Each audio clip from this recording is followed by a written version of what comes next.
अच्छी बात है ना भाई, इस तरह से जब बदलाव होगा, क्योंकि दुनिया का सारा सिनेमा बदल गया, तो हम क्यों नहीं बदलते, हमको बदलना पड़ेगा।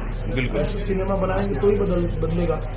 जी हाँ, नमस्कार दोस्तों। जैसा कि आप लोगों ने इस वीडियो में साफ साफ देखा कि कैसे दिनेश लाल उर्फ निरहुआ ने खेसारी लाल यादव के नए फिल्म सन ऑफ बिहार का फर्स्ट लुक देखकर उनकी तारीफ की। जी हाँ दोस्तों आप लोग बने रहिए हमारे इस वीडियो में। आप लोग को पूरा विस्तार से बताएंगे कि दिनेश लाल उर्फ निरहुआ ने खेसारी लाल यादव के नए फिल्म को लेकर क्या बोला। जी हाँ दोस्तों, जैसे कि आप लोग को पता हुआ कि खेसारी लाल यादव भोजपुरी इंडस्ट्री में हिट पर हिट फिल्म दिए जा रहे हैं, जिसको देखते हुए दिनेश लाल उर्फ निरहुआ ने खेसारी लाल यादव के नए फिल्म को देखते हुए बोल दिया बहुत बड़ी बात। उन्होंने बताया कि भोजपुरी इंडस्ट्री में खेसारी लाल यादव के जैसा कोई भोजपुरी इंडस्ट्री में कलाकार नहीं है जो कि भोजपुरी इंडस्ट्री को बढ़ाने के लिए ऐसा काम करेगा। और उन्होंने कहा कि जो खेसारी लाल यादव का नई फिल्म आ रहा है जिसका नाम है सन ऑफ बिहार, इसको भोजपुरी इंडस्ट्री के सभी कलाकारों को प्रमोशन करना चाहिए और सभी एक्टरों को एक साथ होकर काम करना चाहिए। तो दोस्तों आप लोगों को क्या लगता है कि दिनेश लाल उर्फ निरहुआ ने जो कहा सभी एक्टर खेसारी लाल यादव का साथ देंगे कि नहीं देंगे? आप लोग अपना राय इस कमेंट बॉक्स में जरूर दीजिएगा। मिलते हैं आप सभी से किसी नेक्स्ट वीडियो में, जब तक के लिए जय हिंद जय भारत।